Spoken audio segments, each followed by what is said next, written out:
Hi guys. రీసెంట్‌గా మలయాళంలో super hit అయిన 'మార్కో' మూవీ మీ అందరూ చూసే ఉంటారు కదా! అయితే ఆ మూవీ డైరెక్టర్ ఇప్పుడు తెలుగులో కూడా ఒక సినిమా తీయబోతున్నాడు. అది 'దిల్ రాజు' గారి బ్యానర్‌లో ఒక పాన్ ఇండియా మూవీకి అయితే ప్లాన్ చేస్తున్నారు.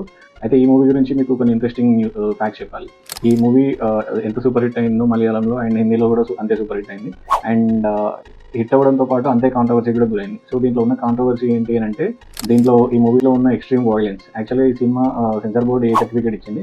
Central board of film certification వాళ్ళు అబ్జెక్ట్ చేశారు. సో వాళ్ళు ఏం చేశారంటే ఈ సినిమాని టీవీలలో టెలికాస్ట్ అవ్వకుండా దీని శాటిలైట్ రైట్స్‌ని అయితే క్యాన్సిల్ చేసేశారు. అంటే ఈ సినిమా ఎప్పటికి కూడా టీవీలో టెలికాస్ట్ అవ్వద్దని చెప్పేసి వీళ్ళు ఒక స్టేట్మెంట్ అయితే పాస్ చేశారు. మలయాళంలో తీసిన ఆ మూవీ అంత వాయిలెంట్‌గా తీస్తే ఇప్పుడు తెలుగులో పాన్ ఇండియా మూవీ తీయబోతున్నాడు ఆ డైరెక్టర్. అది 'దిల్ రాజు' గారి ప్రొడక్షన్‌లో. సో ఆ పాన్ ఇండియా హీరో ఎవరై ఉంటారు అండ్ ఆ సినిమా ఇంకెంత వాయిలెంట్‌గా ఉంటదని చెప్పేసి ఇప్పుడు తెలుగు ఫిల్మ్ ఇండస్ట్రీలో అయితే చర్చ జరుగుతుంది. దీనిపై మీ ఒపీనియన్ ఏంటి అనేది కింద కామెంట్ సెక్షన్‌లో మెన్షన్ చేయండి. And for more interesting videos please like and share and subscribe to my channel. Thank you.